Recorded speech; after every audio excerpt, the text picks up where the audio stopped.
Bismillah ar-Rahman ar-Rahim. Hello and welcome to the Rational League. You have to watch this.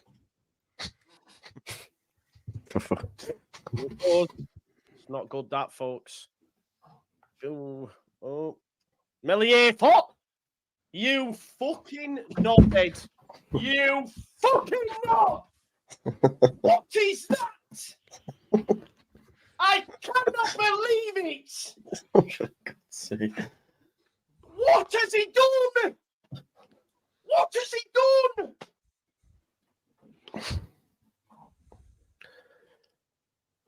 What is God's that? sake. One moment, the moment at the end of the game. I can't believe that. What the fuck? Look at the state of it. He's speculative. Oh my God. I can't believe it. Oh It was bad. The problem is, did the monetization go in the video? Yeah, of course it did. Yeah, man. YouTube not come for that. Big up everybody that is here. The camera work's most impressive. The fact it follows you as you're storming around. I know. It's cool, isn't it? Yeah. It's cool. Yeah.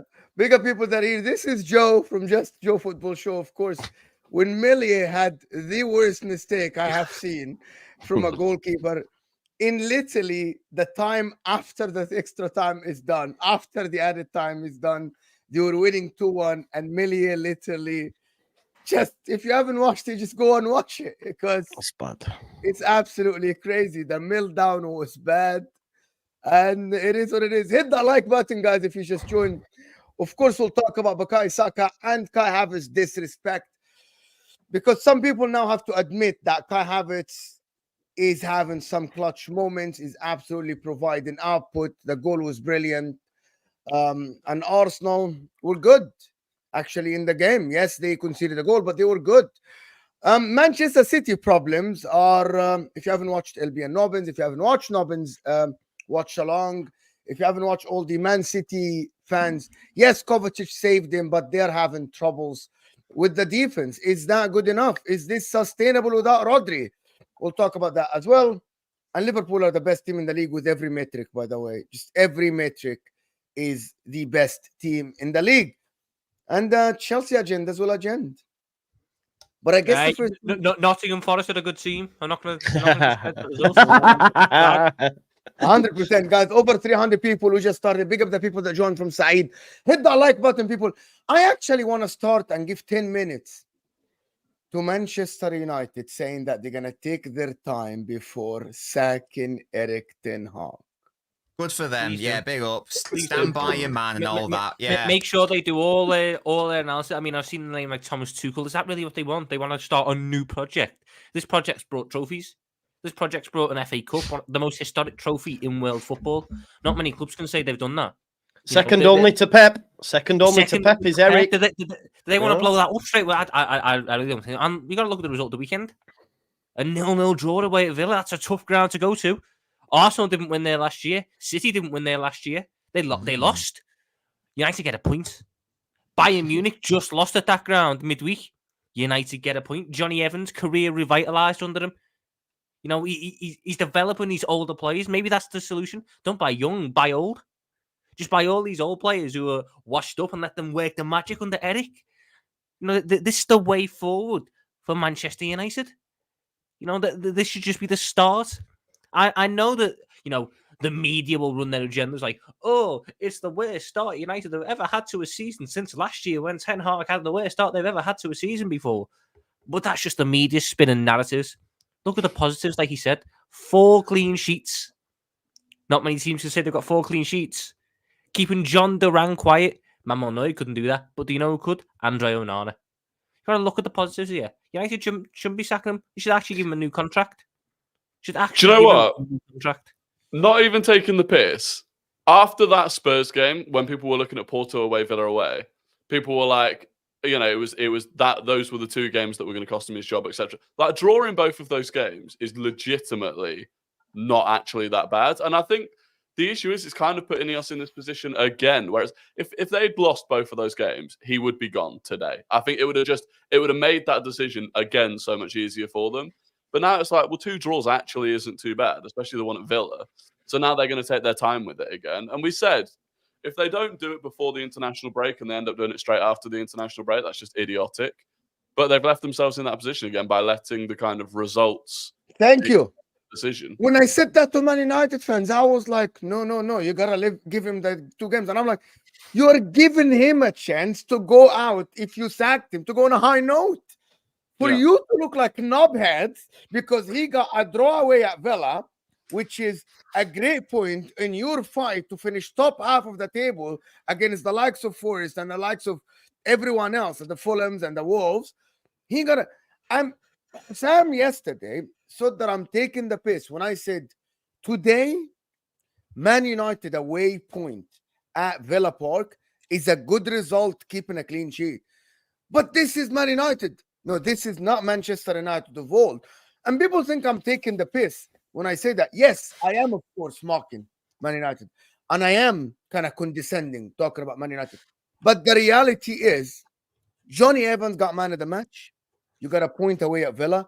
If you sack Erik ten Hag today, he will go to the media and literally either you gave me 2 games. I got a point away at Porto, which is Arsenal last season couldn't do in the Champions League. And I got a point away at Villa. And you can say whatever. And the problem is now, if they keep him now, Rory hit the nail on the head. Imagine if he comes back from the international break, he wins a couple of games. How do you look then? How do you look? You second the guy after he won games. Listen, and the problem is that blind faith in Ineos should stop. That blind faith in ownership should stop. Like, because it's Ineos, yeah, we trust Omar Barada and we trust whoever, whatever. These are the same people that made the decision to keep this guy in. Worst ever start of your season. That is my take on it, to be honest. Yeah, it's bad. It's bad. It's bad, but I'm enjoying every moment. I almost feel that it's bettered Ollie's like comedy tenure at Manchester United, if you know what I mean. I almost feel it's better than what we're seeing right now. I agree, in isolation, the results aren't that bad, although the Porto one, the context, they were 2-0 up, it shouldn't happen. And yeah, there's a bigger picture, like the record in Europe and all that sort of stuff under him. But I'm loving every minute. I mean, look, you've got Bruno Fernandes captain, which we spoke about, I swear, on this channel or another. Giving him the captaincy was always some captain him. Crazy, isn't it? It's mental. And he just keeps making wrong decisions. And I mean, I know it worked out for him in the end, like with the Porto game, but even bringing on like defenders, you chasing the game. But I get it. But also, it's like, I mean, I can't really critique that because Maguire went and scored the bloody goal, didn't he? But yeah, it's just let the circus continue, as my man Luke says in the chat. Let it continue because I'm enjoying every minute of it. Remember, let's not forget on this show. Sorry, Saeed said they would win Europe, and they would also come third in the league on his show. By the way, he said them two things, and no, never. Gary Neville, who's paid millions of pounds a year, said United are going to finish above Liverpool this season. So this is why I enjoy every second. Did he mean it? Did he really mean? Yeah, he genuinely meant it. He said United will finish third and Liverpool will finish fifth. I was just going to ask, when was the last time United had 8 points or less after 7 games in the league? Was it like before a win was 3 points? No, last season. Is that? Yeah, they 8 points. Even last season they had 9. Oh, they had 9. That's nearly double digits. This is is it the like lowest ever. pre-3-point rule? Is that how far It's we have to go back? It's definitely pre-Prem. No, it's not actually. I think it was Ferguson's first ever year. Ferguson's first ever season at the club. I think they ended up 84 13. Is that? I don't know what year he joined, but I remember seeing it yesterday. It was the worst start since Ferguson's first year. Yeah, and look at what Fergie went on to do. Exactly. But you know what? I said the other day, Man United fans in the chat, you guys are going to get upset. So like the video before you get upset. I said, same Man United fans that tell Man City Pep is bigger than your club. In hindsight now, after 12 years of not challenging, Alex Ferguson may be bigger than Manchester United. Your history is there, but your era at Alex Ferguson won more trophies than all your other 100 years. The 20 years of Alex Ferguson is the era that built your fan base. Is the era that made you the biggest club in England, as you say, right? You have them 80% or 70% of their trophy cabinet is won under that manager. But then they get upset when I tell them this because some of them still believe that they need to be at the top, not near the top, not with the top lot, but at the top because this is where they belong. Why do they belong there? Based on one manager being there? Can Man City stay it's not just there? one manager, though, is it? That Manchester United have been an institution in football for 100 years. Yeah, United. Hold on. So is Man City.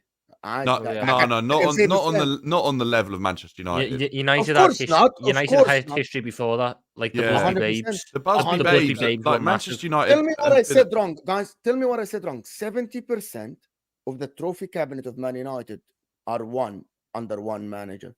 Is that a wrong statement? No, the wrong statement was saying that City are the same size of the institution as United. Like, I don't think you quite understand, what we're saying about Manchester United being an institution. I never said that Man City are the same size of Man United. No one's ever said that. I didn't. Did you not just say that? Sorry, you literally just said that. I said Man City can say the same about. No, they can't. They can't. Mo, it doesn't even get close. It doesn't even get like footballing achievement wise. It's what City have done is unmatched in this period of time. Yes, but what Manchester United have been and done for such a long period of time is the reason we've spent the last 4 weeks of this show talking about them for like probably half an hour to 40 minutes each episode. Yeah. The reason we continue to laugh at them is because they're Man United and because of the history beforehand. That's why we continue to laugh at them, because they were so great and they're now not. Before Before Fergie. Fergie, they were also Fergie, massive. yes. They were, but all I would say on that is they probably weren't even the third biggest club in England pre-80s. Liverpool were without a shadow of a doubt biggest club we in were England. head and shoulders above everyone else. Arsenal were definitely bigger than them. Probably, you can make an argument for Everton as well. So maximum it was 3. So if that was Mo's point, then I do agree with Yeah, that. that's exactly my point. Like Man United, Alex Ferguson is the one that built their massive fan base. No, Yeah, no, but- they were huge before the- Fergie. Okay, I don't They know had- what you- Yeah, okay, hold on. they were Dan, massive nobody- under the nobody Busby supports Babes, that and like when the English- Munich air disaster happened, they had a huge But- stadium for the time. Okay, then no, like English football before that was not big internationally. Like as Yeah, It much. doesn't. It doesn't matter. They were still one of the most institutional clubs Where in do- English so you football. think that English think- football existed in the 1800s. Yeah, but Manchester in United have terms had a of- rich I don't think history. that's since- the most- Most, point, but I Dan. think because Mo's talking about global, like Yeah, like they're this the is what biggest makes club a on the club big. planet. But that's because the era where football really went global because of Yeah. advances in technology was the era of Fergie. So at the time that football was kind of exploding internationally, United were at the top. So yeah, Fergie's that era is a massive part of why. In terms of United's history, though, United do have they are. I'm Yeah. pretty Yes. sure. Correct Yeah. me if I'm wrong. 100% they do. Correct me if I'm wrong. Yeah, I'm sure someone in the chat will. United were the first English club to win a Champions League in '68. I'm Yes. pretty sure. Yes, like, yes. The European that- Cup, that- yes. Yeah, the European Cup in '68. They were the first English club to win that trophy. That adds But to the story. And that but was the who Busby won the Babes and stuff. English top flight that season, Tom? That's the real question. I don't know. Yeah, exactly. It was City. That's who. Yeah, big up. Yeah, well, the European Cup's always been bigger than the Premier League. The thing It is, wasn't I the think Premier there's a League. It was point. actually the first division. First So get it right. There's a point though that you could take the best manager from every club in their history and say, well, if you take them out, they'd be nowhere near the size of the club that they are, right? You could do that. We're all You right. could make that We're argument. good. We're good. So if you made that argument about every club, and yeah, I think with United, it helped that Fergie dominated an era where football grew so massively. But to be fair, I don't know what the end point of your point is, mate. I'm not. Okay, the point is, Man United now they want to He's start a new saying project with They Zam. don't deserve to be at the top. Yes, That's They're what not you're at the top. saying, right? they but are they're not. not- in- but my their point fans- is, guys, yeah. my point is entitlement in football. Yeah. They have a divine right to be mixing it at the Yeah. top. They Yeah, do, United and they have talk. been- Rory, they talk like this. Oh, I agree. They No, talk like this. Fans are always going to be like that. Fucking hell, we were awful for 10 years, and you'd still hear us go on about how we should be up there. Fans are going to be like that. Fans have every right to be like that. I'm sure Arsenal fans after Wenger were sitting there going, "We're finishing 8th. Why are we finishing 8th? We should be in the top 4. We should be challenging for titles." This Yeah. is what being a fan is. I'm sure Chelsea fans were the same. They were finishing 12th. Why are we finishing bottom half? This is Chelsea. We were winning Champions League a couple of years ago. You know, 100%. fans have that entitlement, and they're always But going Liverpool, to. but Liverpool and United they almost do have a divine right to it. They're 20 trophies ahead of any other team, which I think is Arsenal at like 50, 49. Like they are miles ahead. They're streets ahead of any other team. They've done it. Yes, they've had blips in periods, but they've also been there multiple times over different decades. But that still doesn't give you a divine right. There's no divine I right. think I think it gives them a level that most other teams don't have to be in that discussion. Sure. I guess all I'd say just to because I don't totally agree with most points. I agree with some elements of it. I guess all I would say is that United have never, like if we're talking historically, they've never dominated a period outside of Ferguson, for example. I believe they won 7 league titles before the 90s. Or they obviously dominated the 90s, and they dominated the noughties, and they dominated the 10s, of course they did. But they never truly dominated an era in the same way, because I say they had 7 league titles. So I think that they won, was it 2 in the 50s? 3 and in the then- 50s, 2 in the 60s. Yeah, so there was never like, whereas I think if we're comparing it to another a club, I believe Liverpool had decades. Obviously, they dominated in the 80s. we but then had there a was periods ridiculous before. run. Arsenal, I think, were there in the 30s, maybe the 50s and the 70s, 80s, and 100%. So if that's the argument, then maybe that's the thing that most trying to say. I don't know, Arsenal at the 30s, they had 1, 2, 3, 4, 5 in the 30s, 1 in the 40s, 1 in the 50s, 1 in the 70s, and 1 in the 80s. So like United's dominance in the Ferguson's era is nothing close to any other dominance that they've had in their history. If that's the point That's that was my being point. made. Exactly my Yeah, point. but listen, but like no club has any sort of divine right expectation or anything else to be at the top forever. In the same way that because Arsenal winning 5 titles in the 30s does not mean that 60 years later you should still be at the top. that's exactly my point. Yeah, no, I agree with that point. And so for United fans, like Manchester United Football Club has made mistake after mistake after mistake since Fergie left. Like managerial appointments, managerial sackings, transfers. It's been mistake after mistake. And when you consistently make those mistakes, at some point you have to say, well, we don't deserve to be anywhere near the top. Like, and at this point, they don't deserve to be at the top because of those consistent mistakes. The way they've been run as a football club, I agree, but the fans will always be different, and that's where you kind of got to separate it. As a football club, and as a sort of upstairs level in terms of the people who own the club, yeah, there's no divine right because they have mismanaged and they have led it to this point. Fans have no control. The fans can always have their expectations of, for years we were the best, for years we were in the position to dominate, and we never capitalised. So why are we not there again now? This type of thing. I think that's the big distinction to make. But every team has the period. Just because United came in the 90s and the 2000s doesn't necessarily discredit it, in my opinion. If anything, that they were lucky that it happened then because it came at the boom. So they were the first real beneficiaries of the global reach. You know, if it was Arsenal who had it or Liverpool who had it, you know, who knows how different it would have been. But on United at the minute, I mean, it's just that's a football club which is so far from an identity. I have no idea what they're trying to do. There's no. I'm looking at the manager that you know Tuchel is being linked today by Luckhurst And Xavi Hernandez. Like I I like don't know. Xavi, I I like don't know. Xavi. I don't know what the plan is though. Like United do not have the players to play Xavi Hernandez's style of football. Why does it always have to be a name? Why? Why does it always have to be a name? Because if it's not, they'll get swallowed up. I actually believe that if Man United don't get a big name, the failure will continue. Why? I'm going to tell you why. Because of the players, or yeah, the players and the expectations are always to be at the top.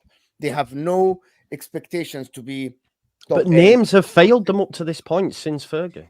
Like names have failed them. You know, if you just remove the shirt. I don't know if that's true though, Joe. Is it? I think some have, but some of their names, like Mourinho, did win them. Mourinho did as well as he could have done with that. Yeah. But my point is though, the fans still wanted him out. That's my point. The fans wanted Mourinho out. The fans wanted they have unrealistic expectations. No one said Mourinho succeeded. Mourinho did the best that could be expected with that squad. I think he did succeed with that squad, to be honest. Which could be seen as success, but for Manchester United... Didn't he say it was his biggest achievement getting them second that year? Yeah. He did, You know where they went wrong? And then they should have listened to Ranić. They should have listened to Ranić. That's what they should have done and let him take control in the background. And then they brought him in for that. Didn't listen to him, and then he left. By the way, you know the point about Mo saying that they need a name. Ralph Ranić was not a name, and it swallowed him up. And the fan base, part of the United fan base, immediately like, who is this guy? He's and the never players. Managed. He's just a guy with a book. That's PE teacher. It was trending. It was trending on Twitter. There's two types of manager that have worked at United post Fergie. You've either got the big name, who is seen as world class, or you got the former player who has goodwill. And the former player is the only one that's going to at least not have the bloody. This is Manchester United. He'll have the fan base. The fan base and the media won't get on his. I saw with Solskjaer that last year on the Solskjaer, they were so shit, but none of the media got on his back because they were all his mates who used to play with him and he didn't want to get on his back. That's the only way it works.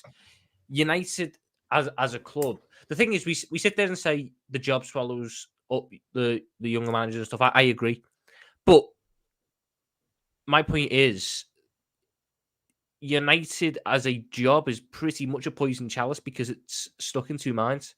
That is a club that needs a revamp from bottom to top. But the ownership won't accept that because that would take away financials.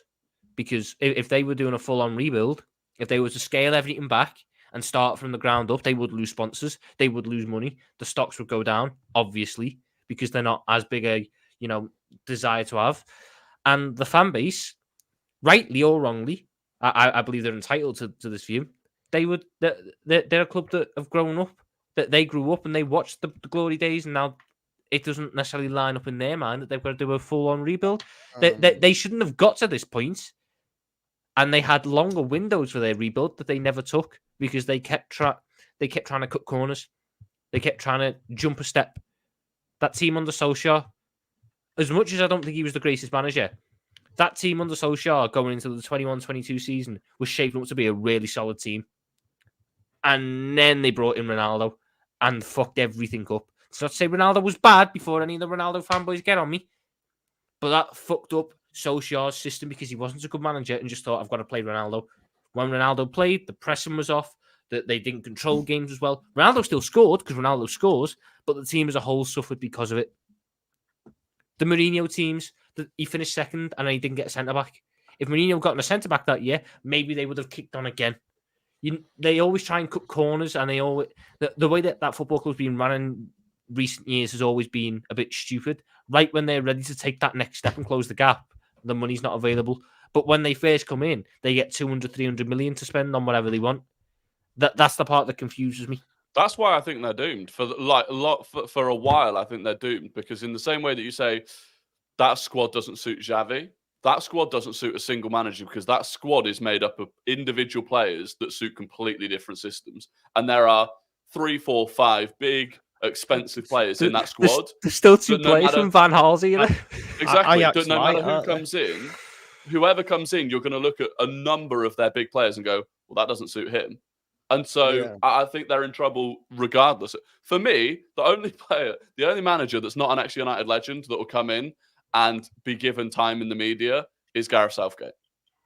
So okay, if they bring Southgate, I'm here for it. They still want him though, right? They still want him. Yeah, they do. Bale, big up my guy. Mo and the panel. Big up Bale. Thank you so much for the support. Sean is saying Premier League starting boosted United, Cantona, and class of 92, 100%. But Alex Ferguson also won them a lot of trophies.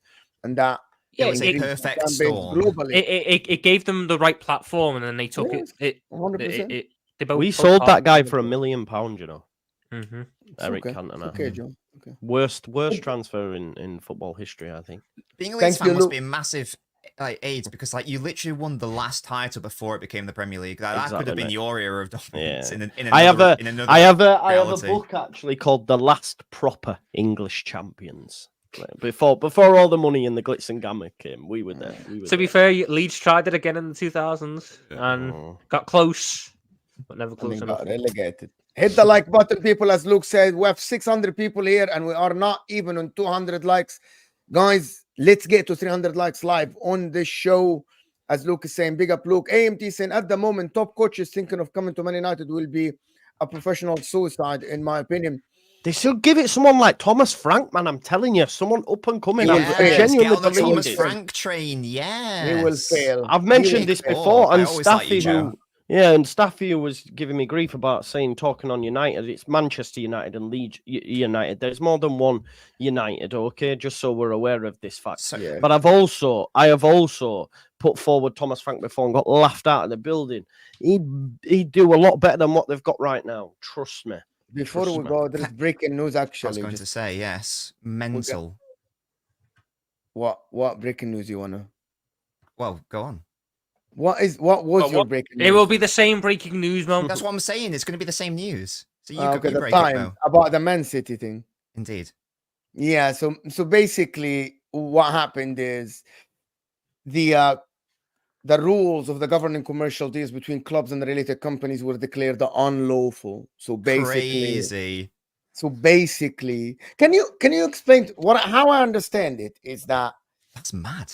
The Premier League does not decide the value of the commercial deal between a club and a sponsorship, even if they are related companies. Is that the right way to put it?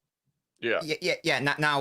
Yeah. So before I say anything, I haven't like read anything. Literally just like a headline, so I don't know exactly what has happened. I don't know if it's everything. I don't know if it's some of it. So associated party transactions. That's where a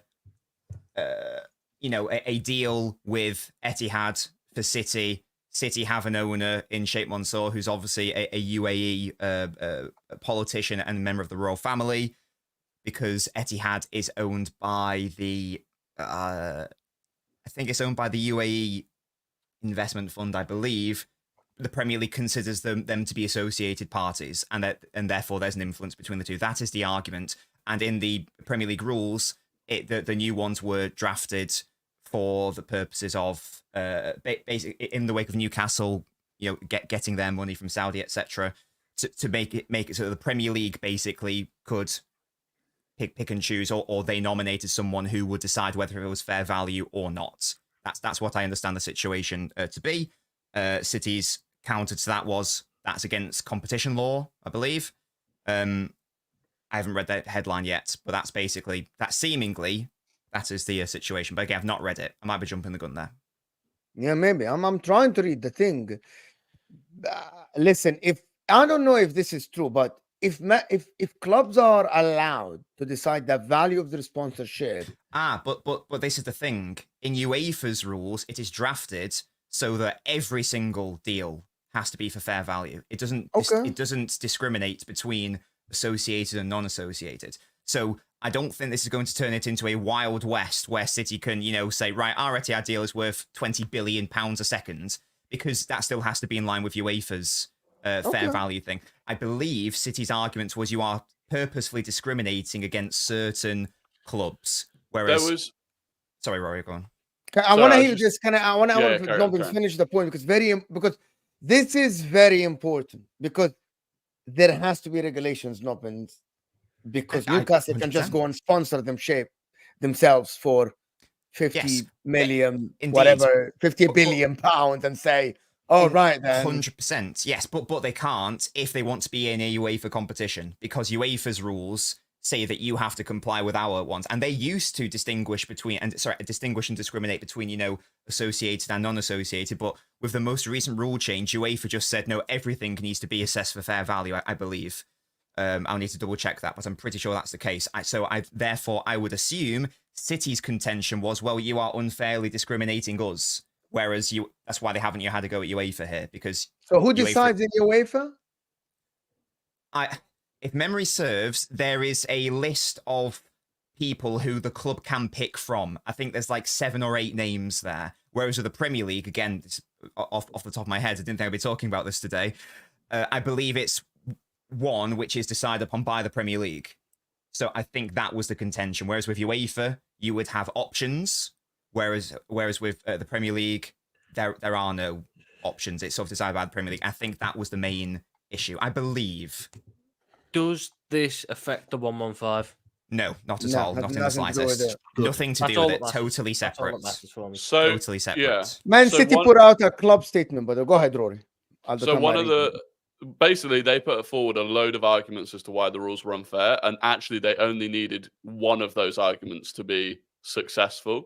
And one of them was that basically the rules didn't cover all financial decisions. So whilst, they would stop you inflating, basically in terms of fair market value, it's like, okay, so they were stopping clubs from getting inflated sponsorships. But for example, Arsenal have loaned 250 million from our owners at 0% interest.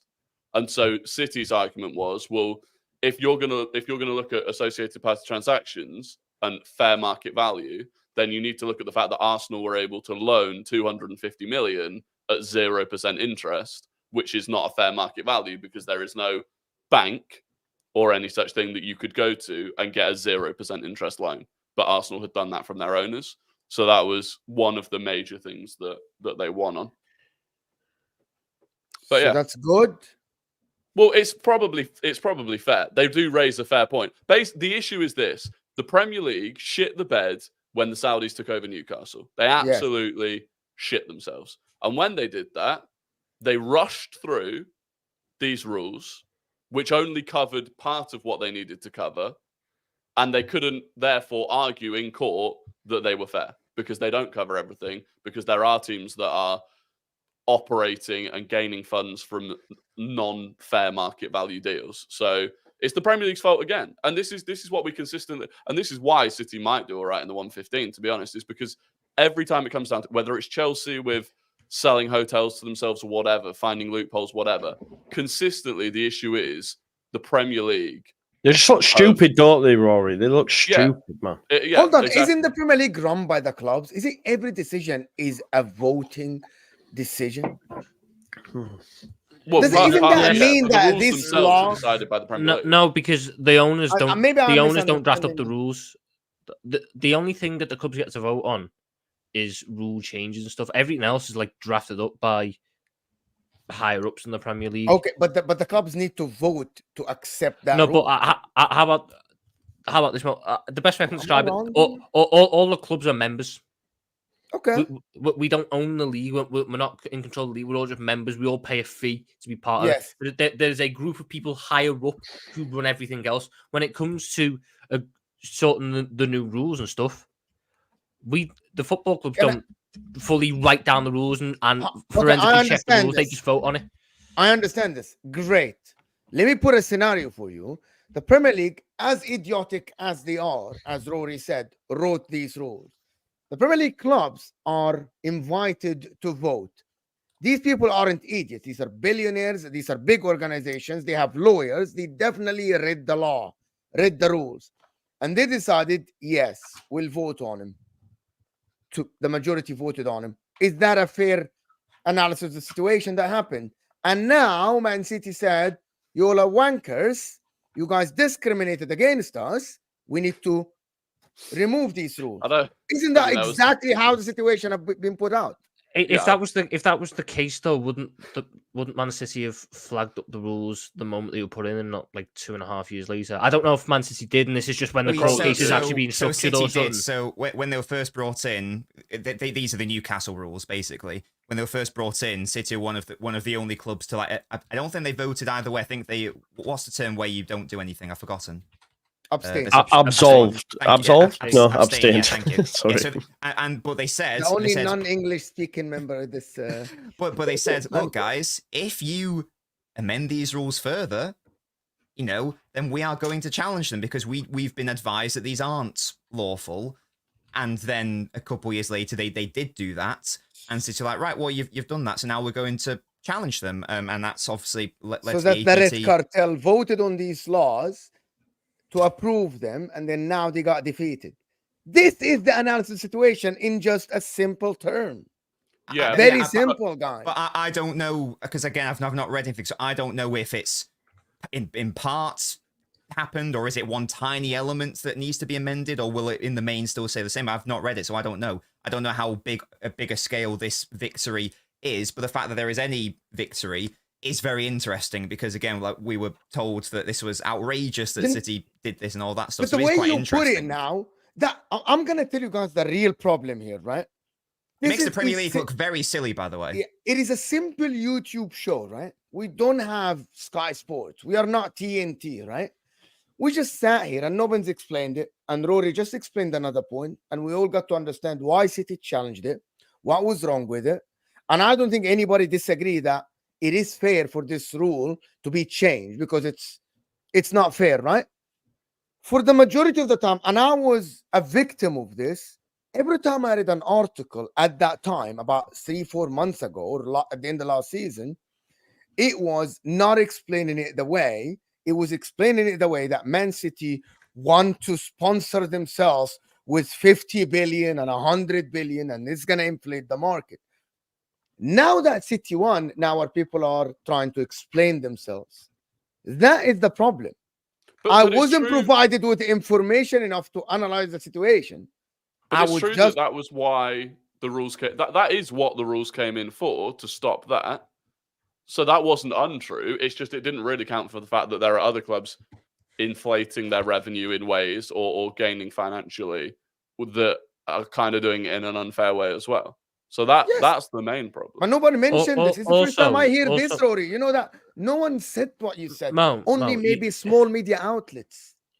you've got to understand as well, football clubs look out for themselves. So I'm just saying, the majority of clubs in the Premier League, when they're seeing a rule come in which, on the face of it, stops Man City and Newcastle being able, or what you're being sold it as, is a fair rule which stops Man City and Newcastle being able to bodge sponsorship deals and overinflate their deals.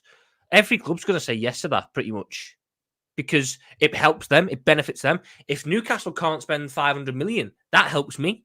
If Man City can't spend loads of money, that helps me. Football clubs aren't doing it for the interest of the league. Hence why there was a fucking Super League drafted a couple of years ago and Project Big Picture before that, where it was an attempt to make more money. You're on mute, man. You're muted, man. Can I interject, Tom? Do you believe that they should be able to do that if it's unlawful? But why would they care if it's unlawful if it helps them? And why would they, in the same breath, know the laws inside out when it hasn't bothered them? They get given that. They vote on it. They get given a fucking voting system because there've been this happens about 4 times a year. These voting things. I remember the last one was about a finance cap where every team could only spend up to a certain point, and that got rejected. Happened with the VAR in the summer, where the teams get to vote on it. I don't think. Again, I'm not sure, but I don't think every club, when it comes down to voting on it, gets given the full hundreds of page documents. Fully outline everything, and they go through intrinsically in detail everything. Yeah, the clubs do that 100% with their lawyers. What are you talking about, Tom? You think the clubs don't do that with their lawyers? And Tom, 100% clubs do this before voting. So then if this rule was so flawed, why would it not have been called out at the start? If all these top lawyers are on it, this is my point. The football clubs don't care about finding the little loopholes because it benefited them. The only clubs that didn't benefit were Newcastle and City. Newcastle voted against it. Great. So City red cartel then is a right term then. Yeah, sure, whatever. Why does that sound? No. Okay, Rory, before you Because come in, Rory, what Tom explained is exactly that. What's the red cartel? What's the red cartel? What is the red cartel? That means we're only going to look out for ourselves, even if it's illegal. What and who are the red cartel in your head? The big clubs, Liverpool, Arsenal, Man United. Right. To pass in the Premier League vote, you need 13 votes. So Yes. Arsenal, Liverpool, Man United voting yes is irrelevant unless they also get another 10 clubs to vote yes. So it's not a red cartel. It was the majority of the league voting for those rules to come in. So it's not a red cartel thing. Crazy. My club would never vote for unlawful rules. Seek some shame, guys. Unreal scenes. No, so this is why we didn't get promoted, man, because we don't wear red. I can see it now, man. I get it, man. Back when these rules were brought in, City abstained from voting. Yeah, Aston Villa. Villa, would never. Chelsea, Forest, and Sheffield United voted against it, and every other club voted for it. Newcastle didn't. Sorry, and Newcastle, yeah. But I think Newcastle abstained as well. So City and Newcastle abstained. Villa, Chelsea, Forest, and Sheffield United voted against it, and everyone else voted for it.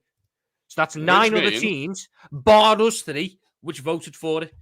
Which means, Mo, by the way, in fact, no, it's 11. the fact sorry, that the math's wrong. the fact that Newcastle and Man City abstained from the vote rather than voting against it and putting forward their reasons means they hadn't even figured out yet what was wrong with it.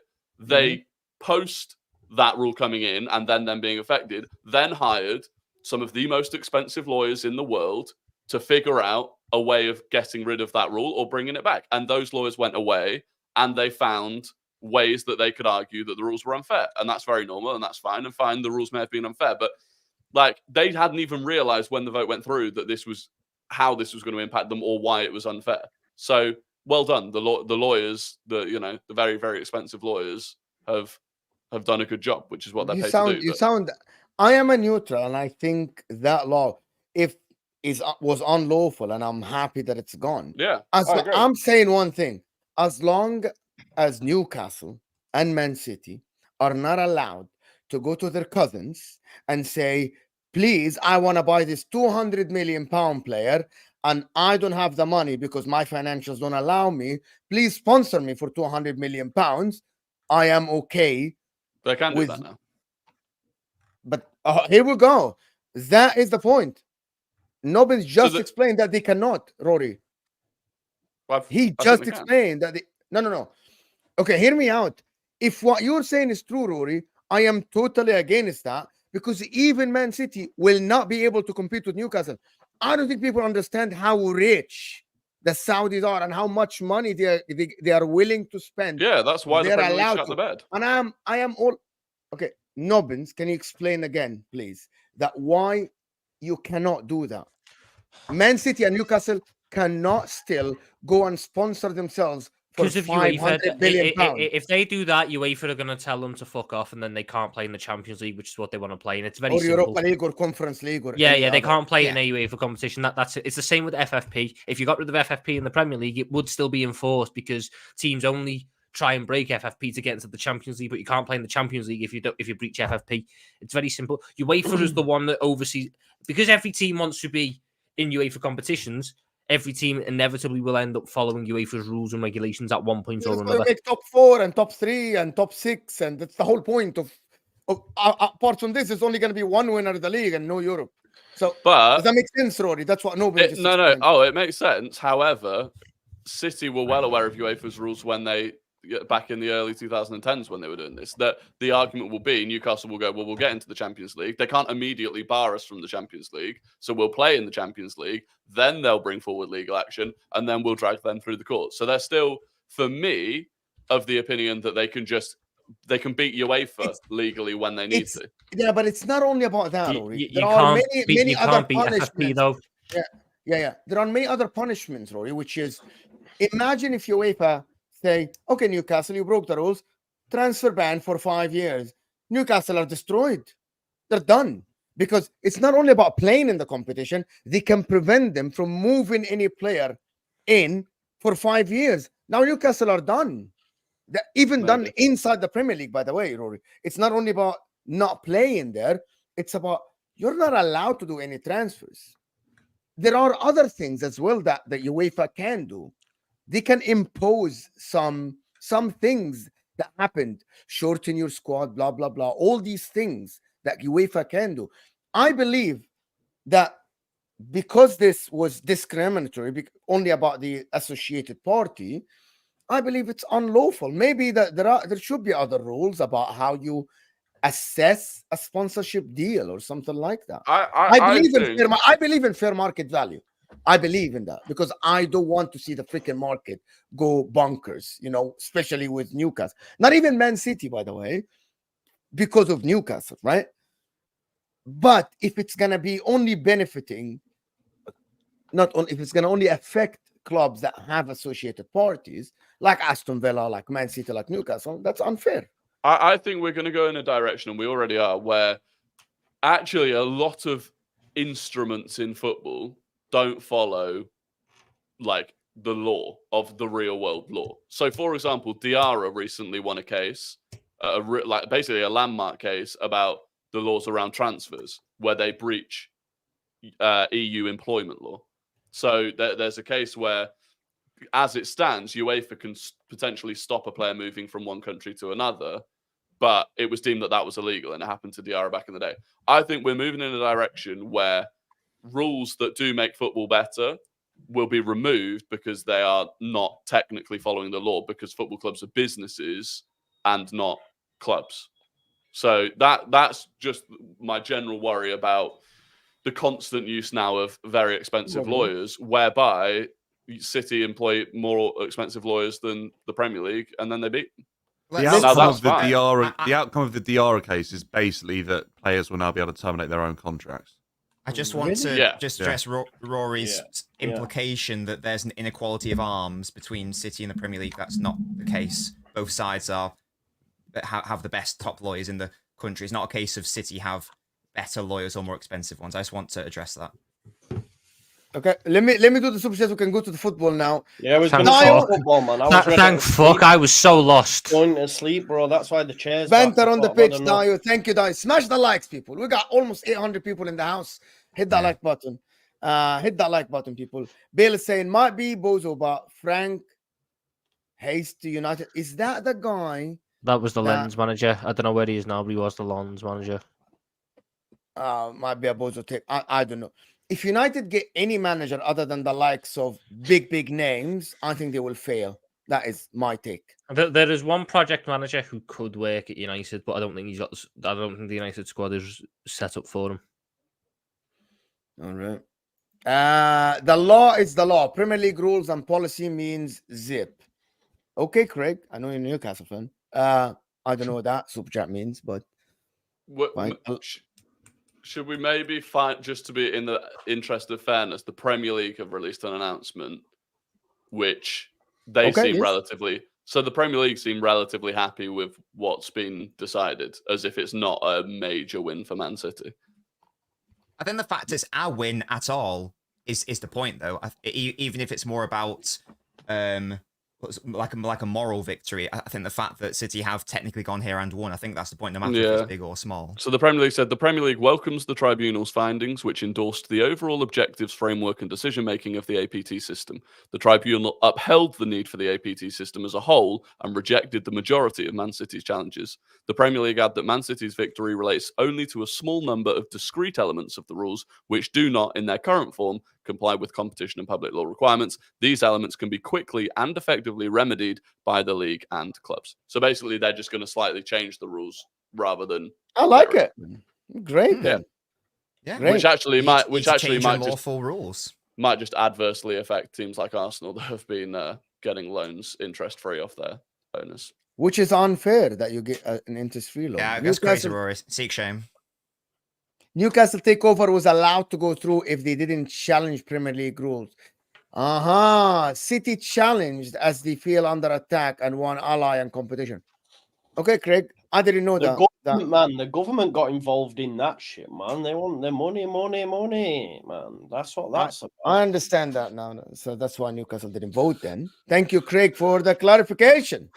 Devine said, Mo, they tried to stop the extreme cases. Yes, but overlooked the fact that teams were committing minor ones, and a law does not do that. No due diligence. Okay, so the Premier League were bozos then by putting these laws without actually making the good ones. They rushed, which is, I think, what Tom said, that they panicked when the Newcastle, they panicked.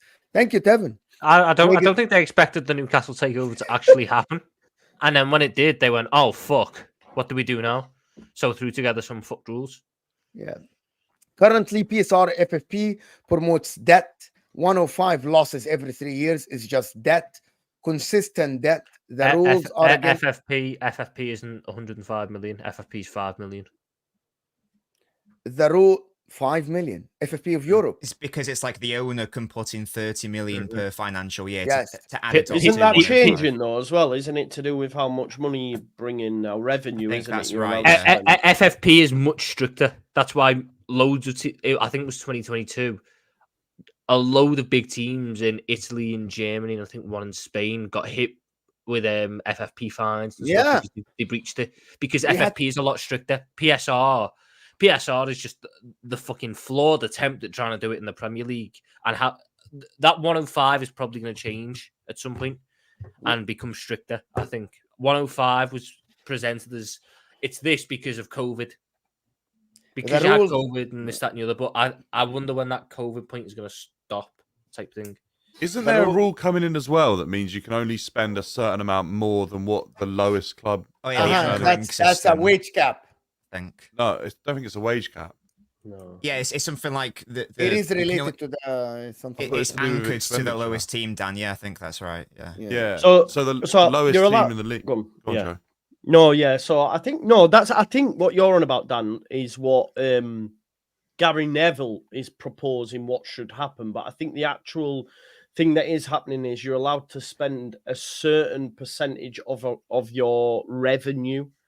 Now you're allowed to spend up to say 80% of your revenue or something like that you bring in. But again, that only helps the bigger clubs because they're bringing more revenue than a Brighton does or a Bournemouth does. Do you know what I mean? So I don't know. I like that idea though. The super chats. Yeah, sorry. The league has struggled for ages trying to figure out how to actually put financial rules on because the last one they tried got rejected outright, and that was one which was basically, I mean, I've got it up here. It involved a a finance cap where all teams will be capped on squad finances by 4.5 times the amount the bottom team receives from TV money. That's it. Yeah. Exactly. So that one got rejected outright. So the argument was, if the bottom team received 100 million quid TV money, you could only spend, regardless of profits or losses, you could only spend 450 million a year. And that got rejected outright. Which so cap is they're the gonna, answer, my friend? it's not a salary cap though, because the salary cap is just how much you spend on wages. No, I think it's which cap is the answer, but it has to be across all Europe, like the UEFA president said. That's why it'll never come in, because No, but if UEFA impose that, it's done. If UEFA impose this, but they will have to do it. They will have to do it. I think if UEFA tried to impose a wage cap, that'd be the only time you see fucking football clubs unite against it. We'll see. The players though are gonna protest. The rules are against the owners who want to invest. It's crazy. Yeah, but Craig, I know you're a Newcastle fan, but there has to be a limitation for investment, because again, people are not understanding how much some owners can invest versus others who are. I'm just gonna tell you this, Craig. I'm Arab. If you allow the Saudis to invest, it is done for football in Europe. It's just done. It's over. The reason why everyone is owned by people that have audits on them, that their companies are not theirs. There are stocks. There are things. The Kronkits, there are external audits. The Saudis, with all due respect to everyone, they will just go and inflate the market and no one will be able to compete. They literally did it in front of you in the Saudi league. Imagine if they're allowed to do that in Europe. Imagine. I don't know why people don't. The Emiratis are rich, right? Saudis are 10 times more rich. It's crazy. Simon Jordan said FFP was designed to protect big clubs. I don't know, JJ. I don't know. But I am against FFP in the way I wanted regulations, but it is what it is. Someone is just the statement is out there. Them posted it. Man City will sue Premier League for damages. Oh yes, Mike Keegan. City statement is crazy. Also, Man City will actually sue for. You know that if they won this case, they're gonna sue for the damages that happened when the deal got rejected about 2 years ago. Yeah, because there'll have been some because if they had a deal to go ahead financial and that damage got delayed. Yeah, how interesting! Yes. Wow. Yes. I think that it also opens the door for other clubs as well. I think that was what it said. So like Newcastle could also sue them for the same thing. So it spreads to all the other clubs. They've delayed Do you guys want the truth? I miss the days when the normal fan did not have to fucking worry about all of this, and we only worried about football. It's a byproduct. Yep. It's a byproduct of what the sport's become. Indeed. Like, why do I have to read rules and hundreds of pages about FFP and PSR to know why? Why do I have to do this? Because that's what the let the clubs worry about him. Like, why? I'm gonna tell you what, it's tribalism, and it's social media, and it's people talking about it, and it's this club against this club, and 115, and you're against this, instead of talking about the football. It's very simple. Yep. I mean, yeah, I also think the time period that you're in it has an effect, just because when Abramovich took over Chelsea in 2004, when Abramovich took over Chelsea in 2004, if social media was around then, I'd be interested to see what the reaction was then, and how people looked at football then, because it's a byproduct of the time you're in. Football has so much money invested in it now that you can't. That you've got to be fair and just with everything, because there's too much money that could be lost. And Rory's made a fantastic point about how, for me anyway, it was in terms of how like business law, like you're saying about I don't know, it's against like European rights or whatever, you know what I mean? If you can't be sacked and all that sort of stuff, if we're allowing like normal law to come into football as well. Like the Diarra case is huge. I think the guy that won that was the same guy who brought in the Bosman ruling. Like, it's basically saying if a player wants to leave, he can leave. You know, and that's fucked up, though. No, but they stated that it was draconian. Yeah, they literally stated it was draconian. Like, it's so wrong that someone wouldn't be able to just walk out of their own job. Why would it be allowed in football that they couldn't do that? And that's the point, isn't it? If you start bringing in laws that, you know, it's like me saying I'm going to put in my notice and my company goes, no, you're not. You're staying here for the rest of your life. And I'm not having a choice in that. Whereas footballers, I guess, if Mudrik's on an 8-year deal or whatever, let's say, for example, he can't just go. Whereas if he took it to a tribunal and court, then they would go, no, yeah, it's draconian. So it is that if that starts to happen, then the game's fucked. You'll have people leaving like mid-season, going, I'm off. I'm not getting on with this manager. I'm moving to that club. And it'll be all through courts. So it could happen, man. You never know. No transfer windows anymore. Just go whenever you want. Exactly. Whenever you It want. used to be the Every day case, is a though. transfer window. Yeah. Every day, yeah. Let's go back. Finish. Let's go back But the to transfer football. window is relatively new. Like that's a Yeah. relatively new sort of Thing. movement. Yeah, smart. Going back to the football. Hit that like button, people. Let's get going back to football. Which club? Saka, Havertz, Cole Palmer. You know, Cole Palmer yesterday got a lot of slack from the media because he didn't score or something. Did and you he see had- got that an assist. naughty touch where he got more? Yeah. Oh, yeah. He was still very good. But I yesterday. wanna- Some of the I- passes I wanna- in I want behind to to actually Noni start with Madueke the were unbelievable. Saka thing, right? The reason why I want to start with the Saka thing, it is unfair to have a player have 2 assists and 1 goal in 1 game, and we still talk about him being at a level behind the rest of the people. And the problem is, and I'm not talking about Arsenal fans, I'm talking about rivals now, still at the current moment, say he's not that good. He is, and I know that none of us Who- here agree Who on that. says that though? A lot of people, Tom. And I'm not saying Arsenal fans, even Man United fans and Chelsea fans. The problem is because There's aesthetically, your answer. and by the way, this is, bro, No, but It is now ridiculous. There's your answer in itself by saying that it's Chelsea fans and it's United fans and it's rival fans. There is no actual genuine belief behind it. It's just an agenda. Watch. I'm just gonna tell you, some of the view guys. I just wanted to I actually spoke about this with someone. Some of our viewers here, which I respect all the viewers, are actually just football fans that go to stadiums, that watch games week in, week out. Watch this. City fan. Well, Saka's the best player in the world, isn't it? Because he was the best player in the last match week. So he's best in the world. You're taking the piss.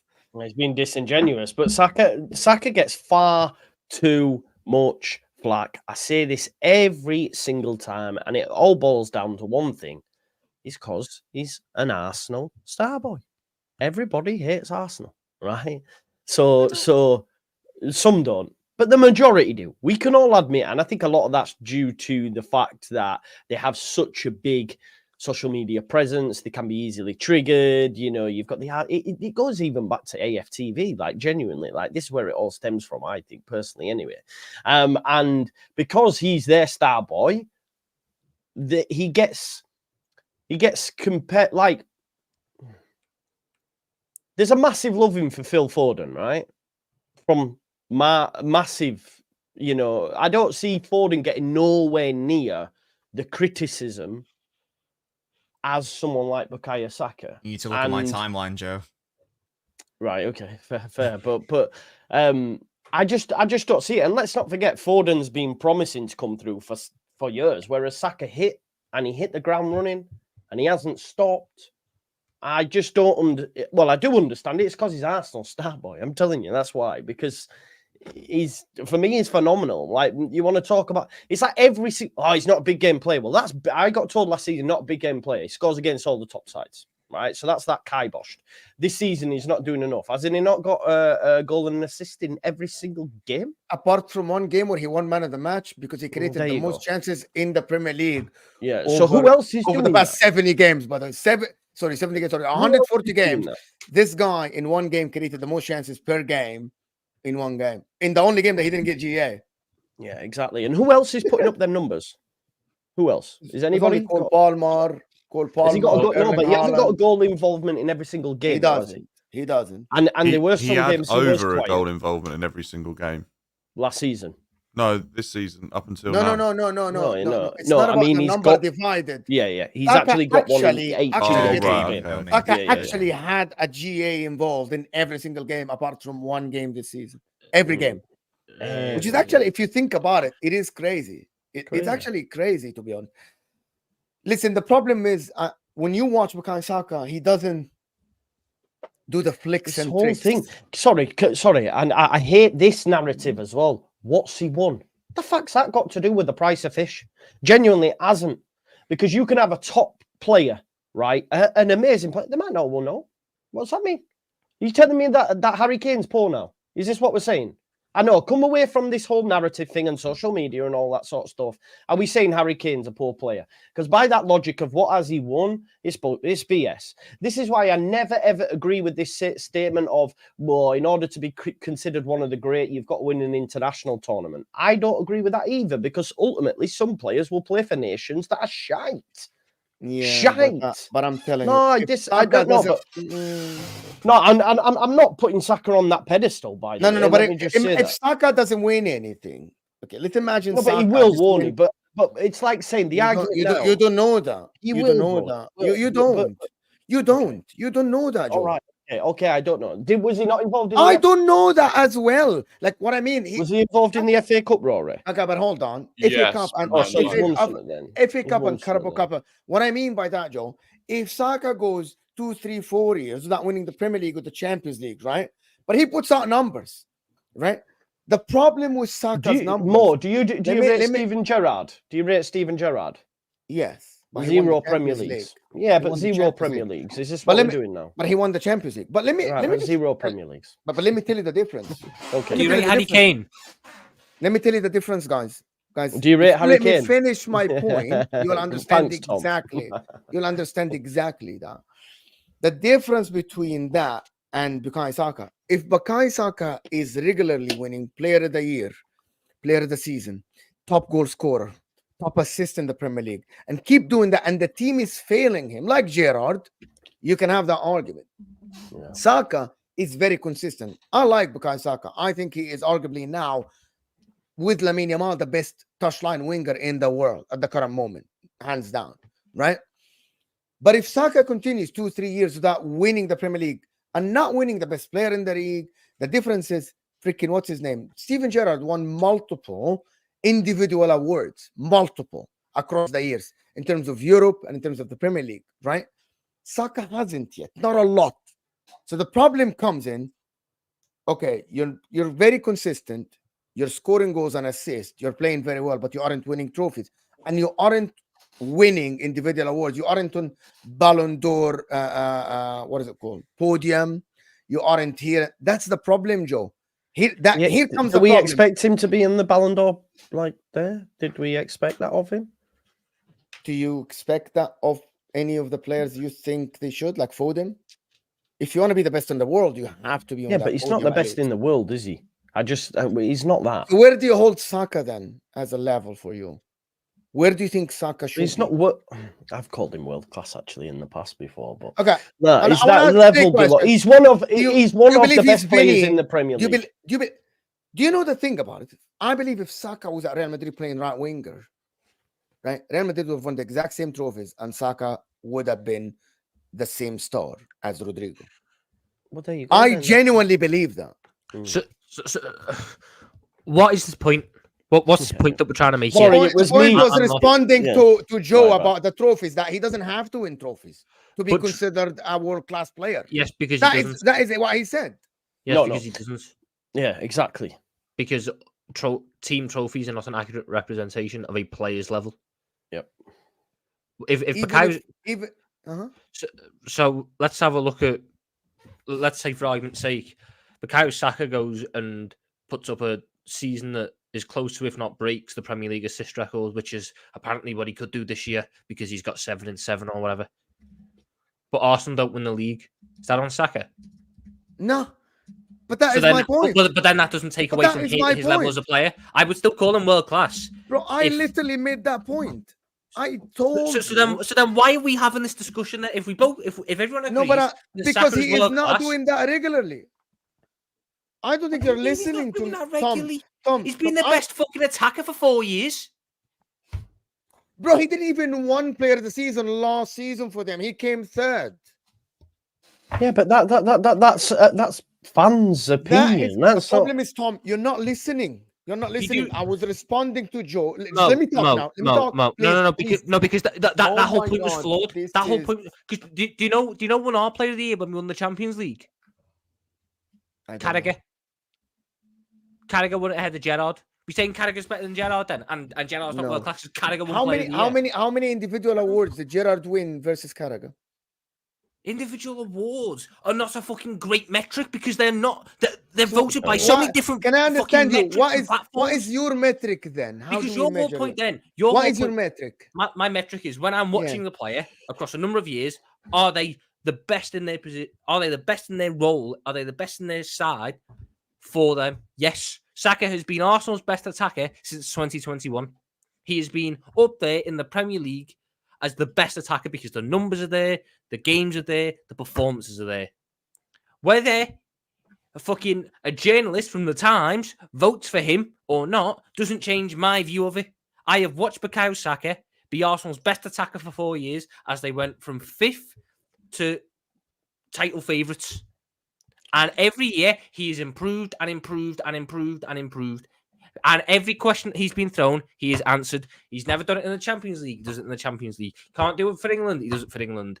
Every question that is thrown to him, he answers. So yes, he is world class. I don't care what journalists who are voting for a fucking award, which when we went through it in the past has been so fucking flawed because we went through it at the back end of last year and realised how flawed it was. I don't care what they say. I care about what it is.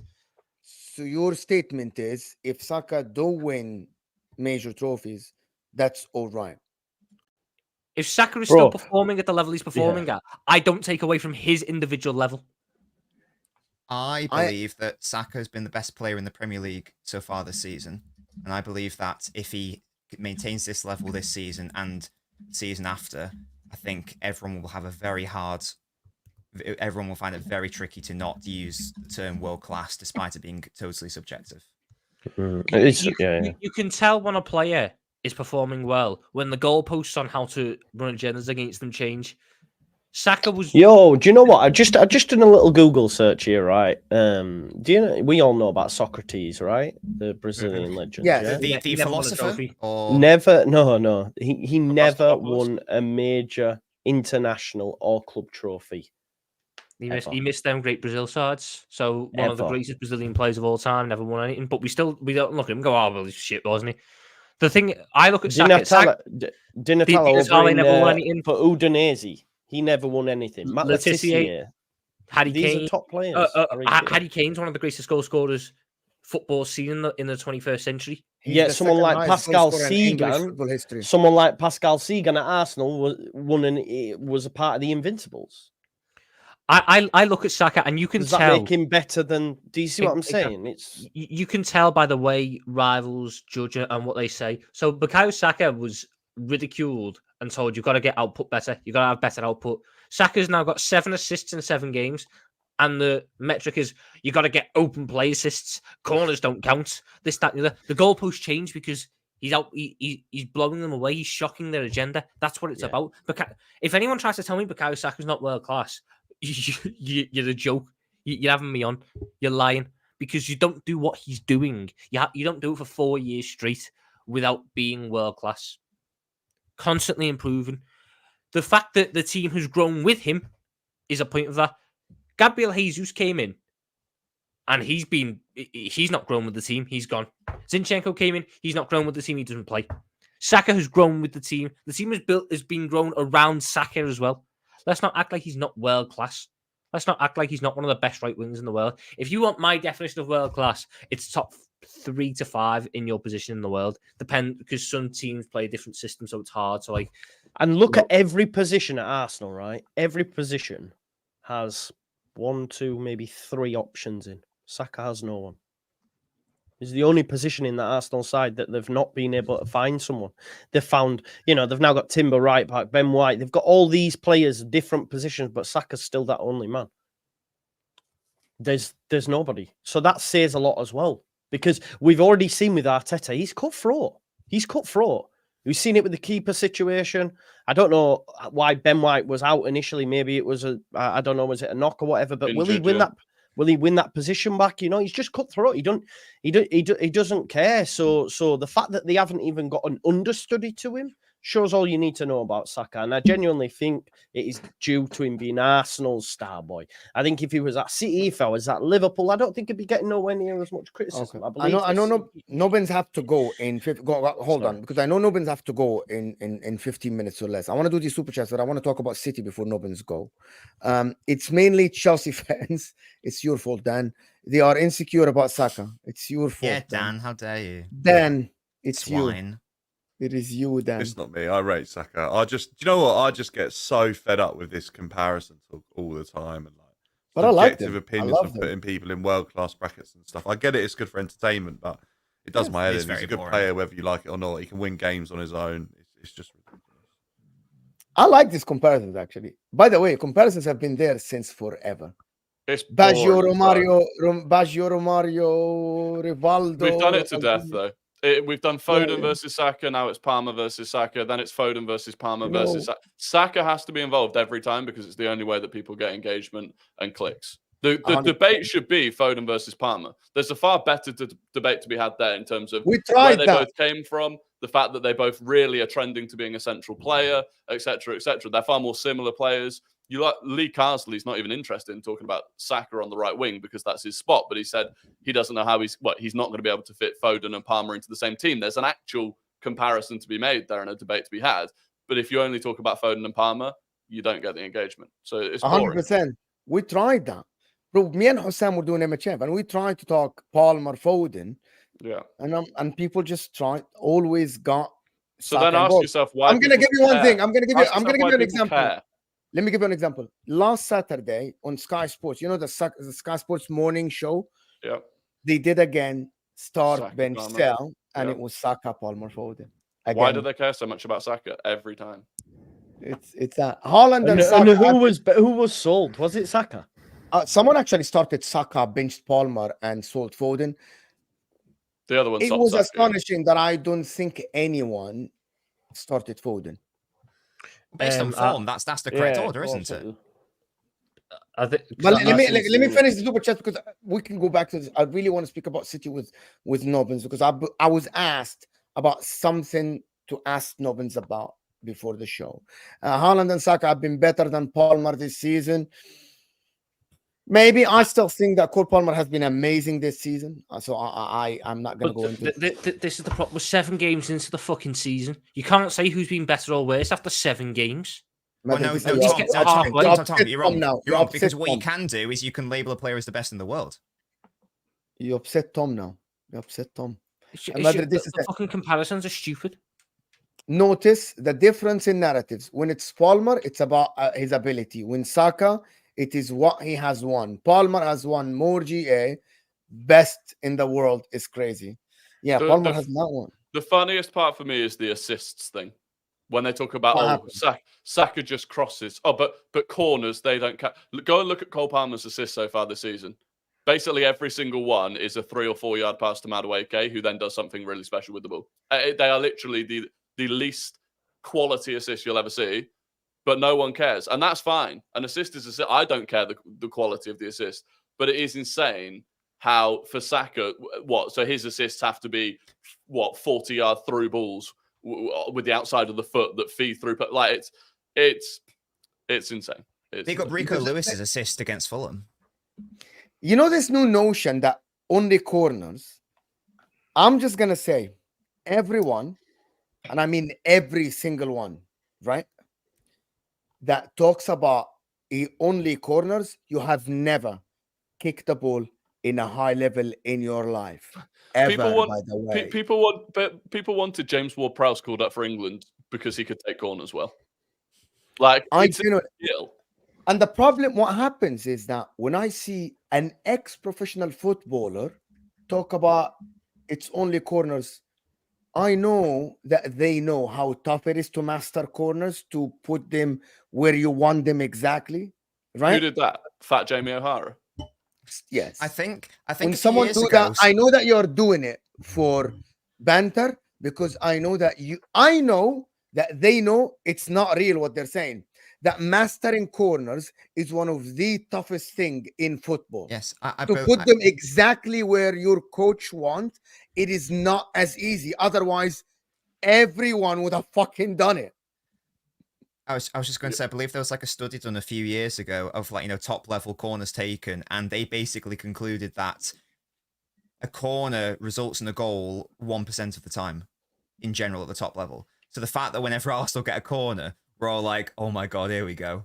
Doesn't Put in that a tell corner us where that you we're want. turning Bro, a 1% Leeds chance United- into something big? Yeah, let me. Leeds United no, scored from a corner in over 200 attempts, man. It's Put been in a corner ages. where you want is harder than scoring a penalty. It is Yeah, of course. harder. There's an 80% chance to score a penalty based on the But averages. Yeah. people will count penalties and they will not count an assist from a corner. But that's That because will these put people are on the idiots. player's head. No, because that is an agenda, Mo. You've got to separate actual meaningful conversation and fucking naughty and Kunku 15 on Twitter trying to run a Chelsea Palmer And now Saka agenda. It's happening on mainstream media now. It went from Twitter now to mainstream media. I haven't It's seen only a single, corners. I haven't seen a single pundit or a single actual meaningful Didn't journalist. Jimmy O'Hara say that on Talk Sports the other day? And he was allowed I to haven't say it. I haven't seen a single meaningful pundit or journalist Meaningful. say it. Not Jamie O'Hara or anyone He's else. given on a fucking microphone to one of the TalkSport. biggest. Okay, here's the thing. Here is what I think. You can I don't call know into Jamie O'Hara. TalkSport. I Let me- could get a let me- microphone on TalkSport. No, you can't. Let me tell I you. can the because difference. they fucking do call-ins. Call That's up the now, whole Tom. Yeah. thing. Yes, So I but could my have point- the same platform. It affects the general public. I said that. Your opinion in front of 1,000 people, or your opinion in front of 2,000 people, or 10,000 people affects the general audience. It's exactly. I'm going to give you an example. In Egypt, when they started this tribalism between the two biggest clubs and people got killed in stadiums, it is because the media fed violence into people and they were allowing people to speak like that in the media. That is what happened. And people don't understand how they, yes, I get it. It's banter, it's football and everything, but it goes beyond that. That's the problem. Dal is saying Saka, Saliba, Rice, our main three important players. Arguably, yes. I don't know if you can say that about Odegaard. Arsenal fans, win something, then talk insecure. Cheers. Thank you, Papa Beard. Appreciate you. Thank you so much for such. That is the general notion. Win something and then talk. Nobbins, question. Why do Pep Guardiola, we're going to go back to Chelsea and Arsenal if we have time. Why do Pep Guardiola keep picking Kyle Walker to play? That is the question that was asked to me. You're asking the wrong person. You can only ask Pep that question. It is amazing that he came on and played centre back. I think that was the most intriguing thing. Like Kanji went off, I was like, right, okay, interesting. But then and Walker came on, I was like, well, where's Lewis gonna play then? What's going on? I was like, wait, Lewis is still at. Oh my god, he's actually played Kyle Walker at centre back. Yeah, I don't know, to be honest. I mean, that changed to right back eventually, but I can't really think of a positive tactical reason as to why you do it. The only thing now is, the only thing I could really think of is against Fulham was, well, he brought him on to deal with the pace of Adama, and we all know how that turned out. He got burnt because you're not really going to, in terms of foot race, even Kyle Walker's not going to be able to beat Adama at the current age he is now. So I don't know the answer to that question, to be honest with you. I said last season he doesn't offering of any offensive value, really, and he was also being defensively susceptible, and the same theme has continued here. So I can't answer that question because I don't know it. What?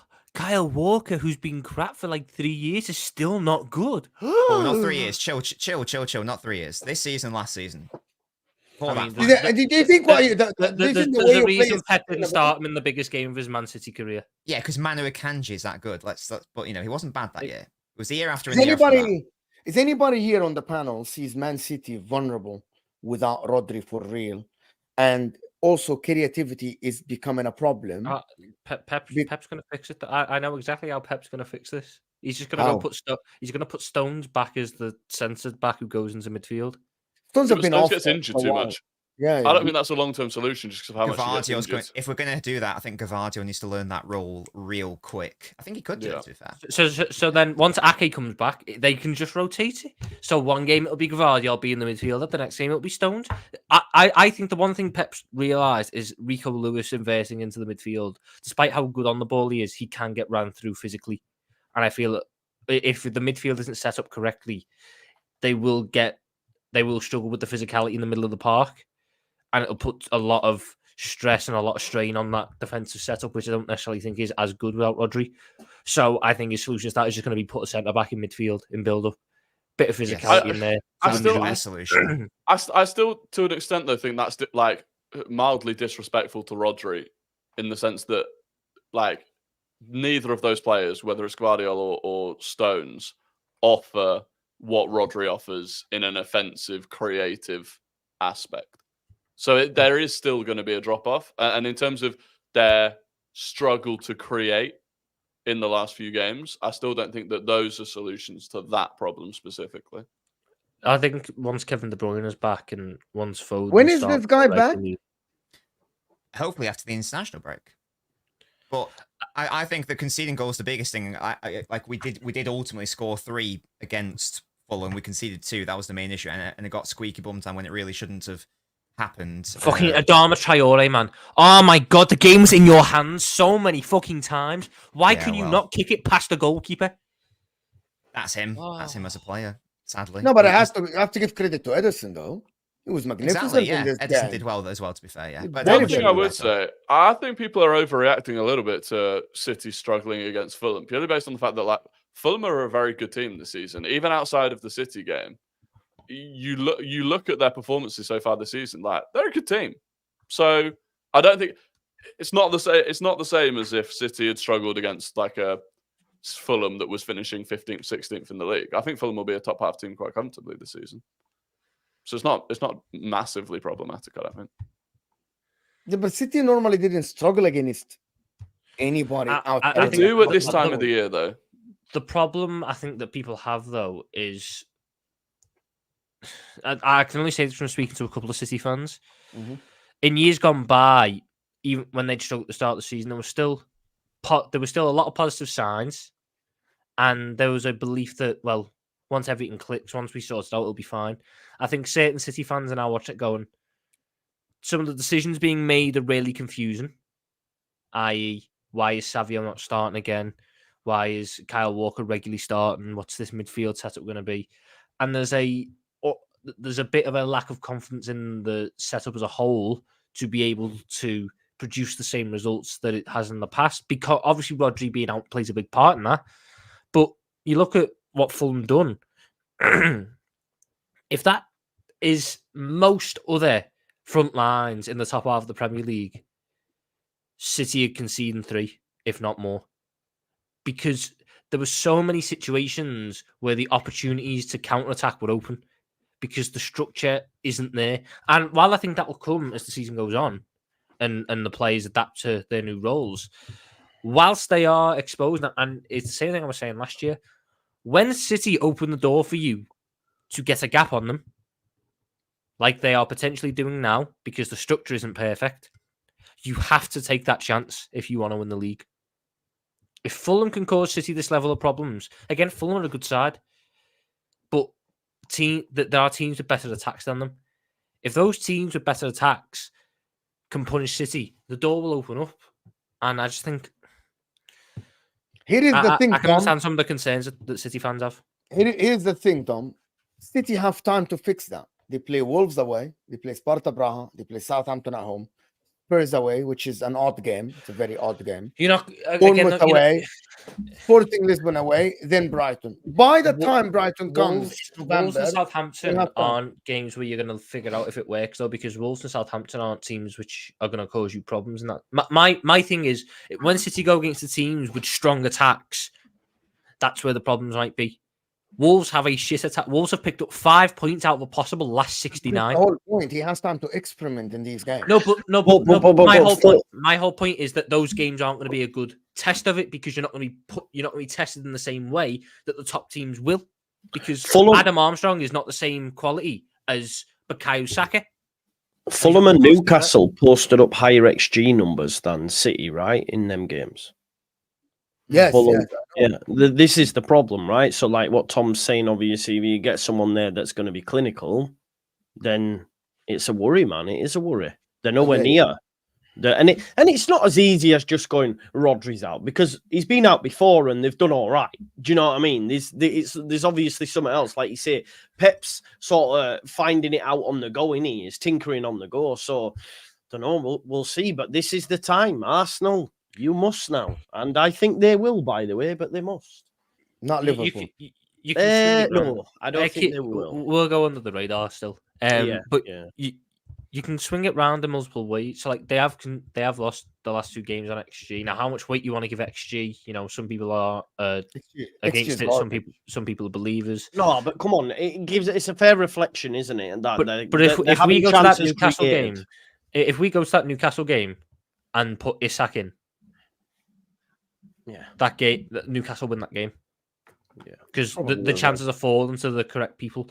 In the same way that in that Fulham game, if the chances are falling to anyone but fucking Adama Traore, I back him in as a scorer. But I have to counter that with one thing. These chances will never fall to anyone apart from Adama Traore, who's that quick. There was one chance fell to him that wasn't off his pace, but yeah, I do agree. The other chances that he missed, only he gets those chances. I agree on that. It's not going to happen to... Yes, but I also think that it's a case of whether you think it's City setting up well to push chances to the wrong people, which is a fair way of defending, or just a lack of clinical finishing. When City come up against teams that have higher quality in those positions, there's a bigger chance they get punished. And right now, I don't think that going forwards, they necessarily have the same free-flowing attacking structure that they want to have, because I don't think Pep has figured out his ideal front 5. He hasn't figured out his ideal front 5 yet. For whatever reason. I think he knows he wants Grealish on the left. I think he knows he wants Grealish on the left. I think he needs to accept that Savio's got to be on the right, because Bernardo Silva out there isn't great in terms of the dynamics. And I think when Kevin De Bruyne comes back, I think he'll end up running a De Bruyne and Foden midfield duo. It's impossible. It happened last season, though. What? Because he doesn't have Rodri. He doesn't have a proper DM to play that role. But that will leave the midfield wide open. The midfield's wide open regardless of who you play. Hello, did you watch Newcastle? Make it even worse. You might as well double down and have it's exposed anyway. Just win a shootout. Just drag it to a shootout and go. We've got Kevin De Bruyne or Haaland. I don't think coaches think this way, but fine. We had Gundogan, Kovacic, Lewis in the midfield, and it was still exposed. So to say, Foden, De Bruyne there, the midfield's exposed. It's already exposed. That's not really a point. I think he will need to. I think he will try to close it down instead of just making it way more open. That's just my opinion. I don't think it's going to happen unless he plays a centre back there, as you said. And right. Mo. I bet you 5p that we will see Foden and De Bruyne in midfield this season. We'll see. Maybe against a very, very weak team. Or Pride, if you don't want to bet, because betting's haram, isn't it? Sorry, I shouldn't have engaged you in that. I bet you... You're a terrible person, Nobbins. You're an absolutely terrible person. 5 morality points. There you go. It's not actually real. There you go. All right. Do you take the bet? I'll take it, yeah. Right, okay, there you go. Does anyone else want to get involved in this? You're talking about seeing it once or something? This is not going to be a regular thing. You might see it once against the Southampton. Oh, you're changing the terms now. Okay. No. How many times will we see it starting? Then you'll not see it more than 5 times this season. In the midfield. In the midfield. You won't see it in the midfield. We're talking about on ball, yes? No. Don't tell me on ball or nothing. You will not see 2 wingers, Foden and Kevin De Bruyne behind Haaland. Like literally 5 attackers and 5 defenders. So you won't see it like last season, for example, where you had De Bruyne and Foden in the midfield towards the end of the season. That's what you're saying. And Savio and Grealish, for example. No, you won't see that.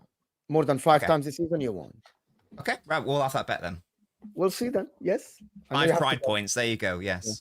Yes. All right, people. Thank you. Nobbins. I've got to shoot off. Yes. Bye-bye. Bye, Nobbins. Bye. I know we don't have a lot of time. I actually want to touch on Chelsea a little bit.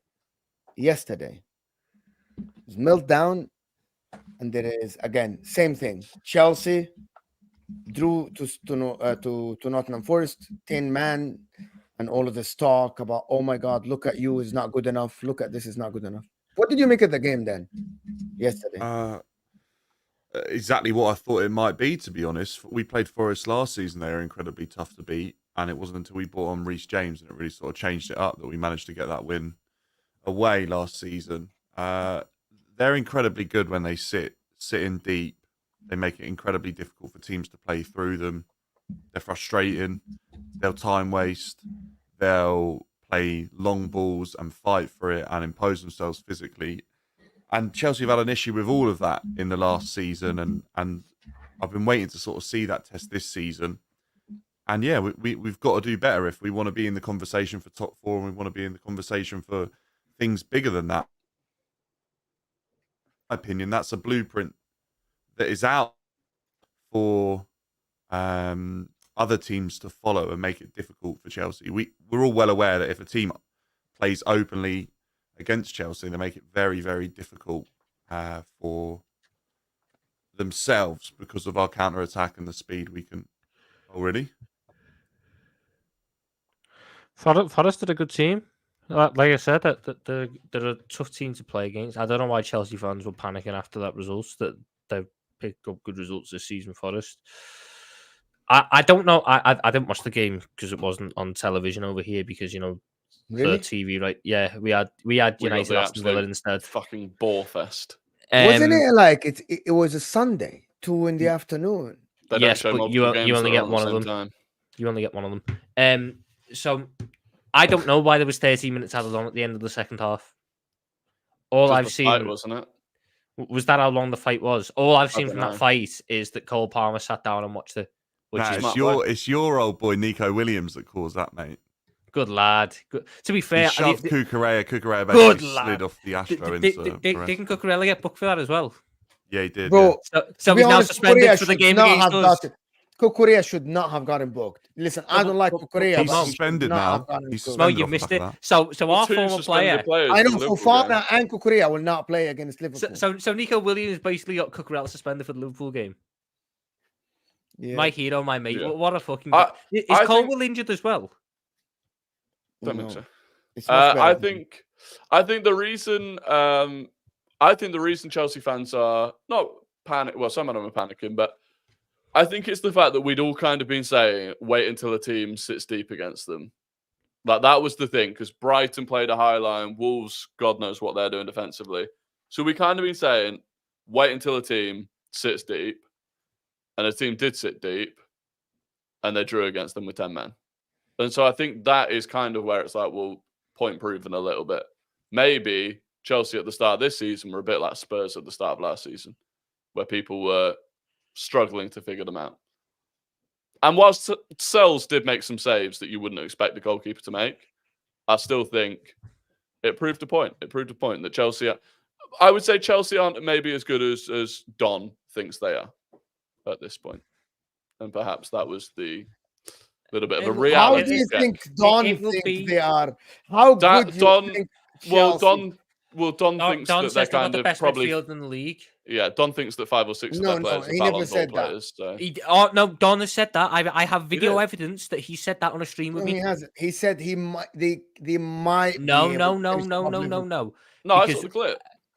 it was on a top 6 show. I was sitting there with him, and he said Palmer's the best in the league earlier on, and I didn't argue that. And he said Caicedo and Lavia would get into Arsenal's team. So I said, okay then, Palmer, Caicedo, Lavia. Is that the best midfield in the league? And then he avoided the question twice, but I kept asking it. And eventually he said, No, yeah, I know it what he is." said. He said they can be. No. I said, is Palmer, Caicedo, Lavia the best midfield in the league? And he said, yeah, it is. So he said, as of right now, when that midfield will play, it will be the best in the league. He believes they're going to finish above us. I'm not. Gonna, Don is not the representation of all the Chelsea fans. But then this is where I have the issue with with some of the points that are raised on the show, because we go to extremes in other cases, like with the Saka stuff. I'm going to tell you the difference. Chelsea fan.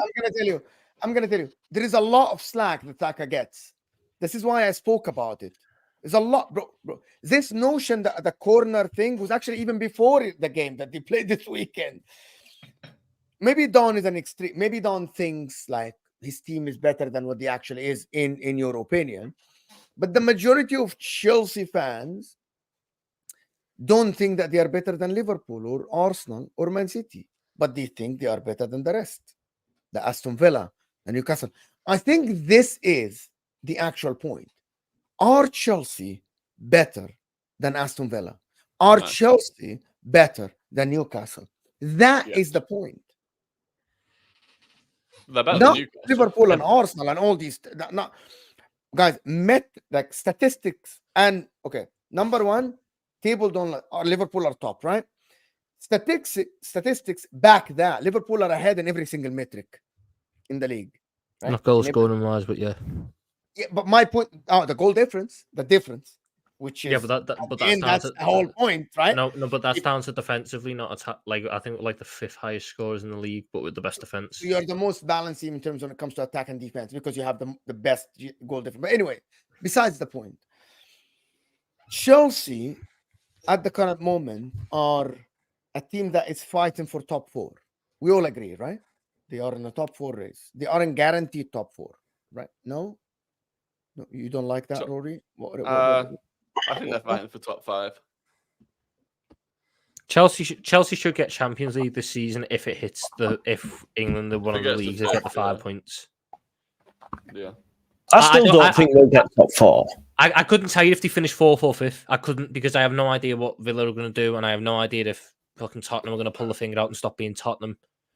But as it stands, I think they finish in the Champions League spot, provided that or guaranteed if the Premier League gets 5 spots for it. I just couldn't tell you if it's 4th or 5th that they finish. Yeah. I don't. There is no noise. I think. Is there still noise? It's when he It's only talks. he speaks. It's when Yeah. he speaks. Well, I can't hear you at all now. So yeah, there's no beep, to be fair. Unmute Dan. Unmute. Nah, his mic. He said he has Yeah, unmuted, there. but Oh. there you go. Say something. Is it still beeping? Nah, it's gone now. No, it's you're fine. good. Okay. Talk about fine. Chelsea if you haven't heard us. Yeah, no.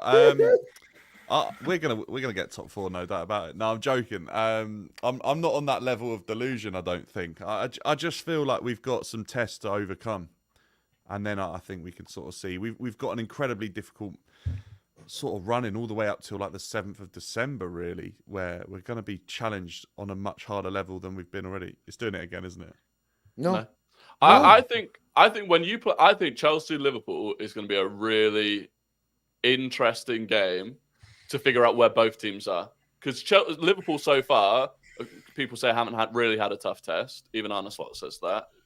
Chelsea, He says that every fucking game. He's yeah, sick but of it. to be fair, you still haven't. In fairness, though, at least not in the Premier League. So yeah, I think that game is gonna really show where. What both do you teams are expect at. Chelsea to do? I asked this question yesterday, Rory.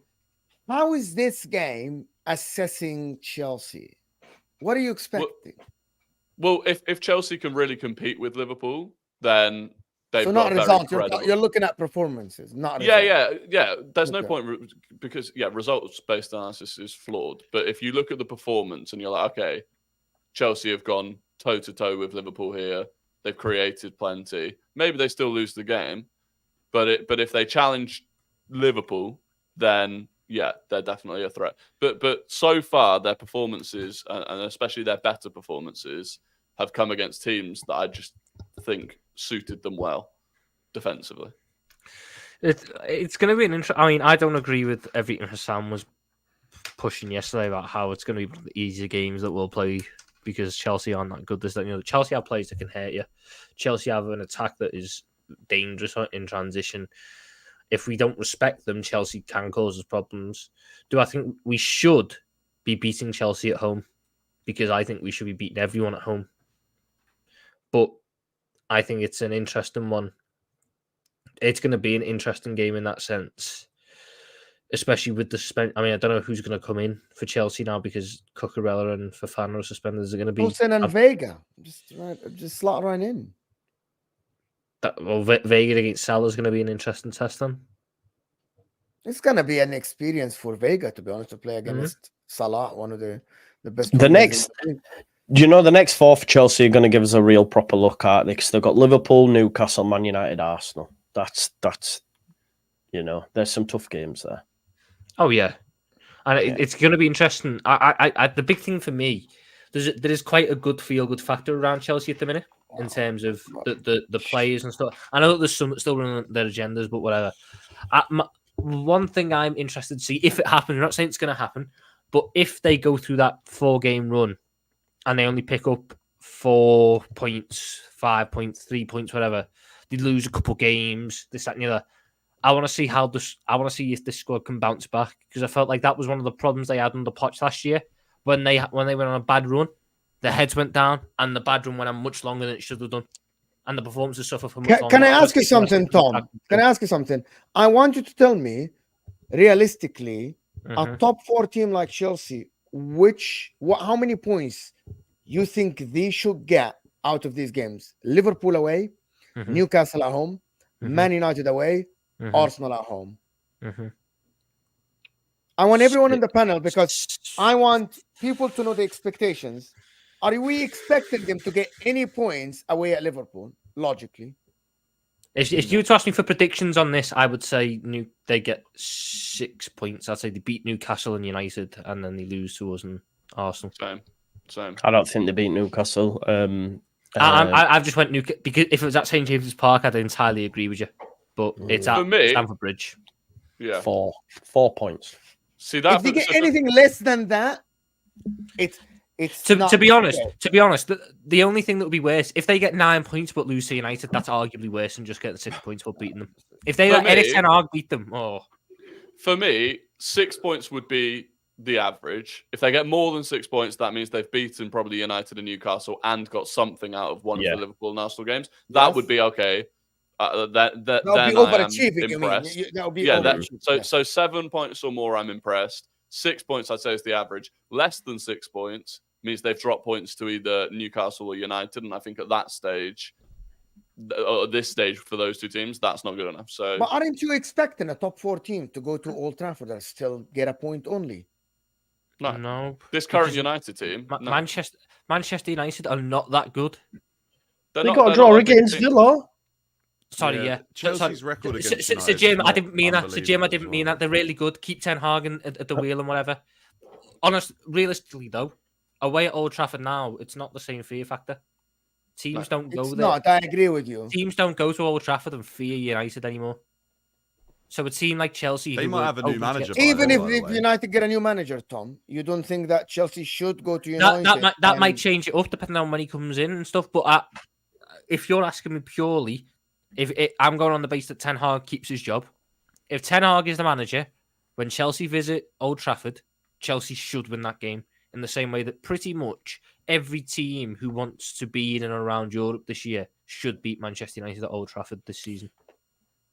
Do you know why I asked this question? Because I know what is going to happen. If Chelsea lose to Liverpool at 2-0 or 3-1 or 2-1 or something like that, and then they draw against Newcastle, people will start piling on them. You're shit, you're overrated. Even though a lot of teams will draw to Newcastle because they defend very deep and they defend well. That is the thing. Like the next 4 games for them aren't easy, right? But that comes with almost the territory of, okay, so they had a few really good results against not great teams, and then suddenly it was, Chelsea look amazing, Chelsea this, Chelsea that, all these various players are world class and whatever.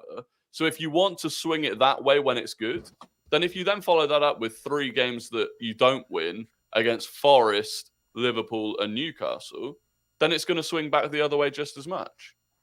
Yeah, I see how you're looking at it. You're looking at 4 games, not individual games by themselves. Yeah. I hear what you're saying.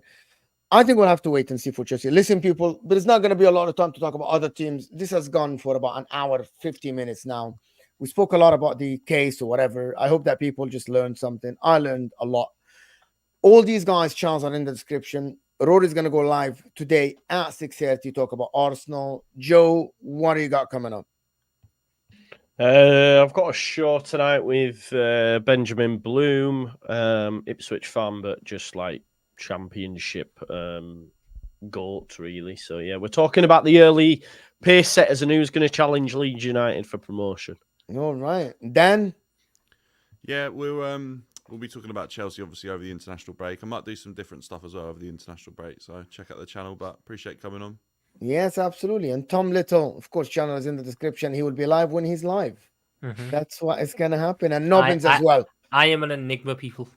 Yes. Big up people that are here. Hit that like button. It's a very, very good show. We had 900 people or 850 people, majority of the show. Like the video. We're 1 like away from 400 likes. Hit that like button. Subscribe if you're new. I'm that close, I think, from 26K, which is that close. So subscribe if you're new. I'll see you guys later. Let me just redirect to something before we go, because it's very important to do that. I'm sorry. Someone is. Yes, I am about to do something. Yes, here we go. Come on, Sorry. more man. Sorry, Been guys. here for 2 hours, man. What's going on? I forgot. I'm sorry. All right, people. We'll see you guys soon.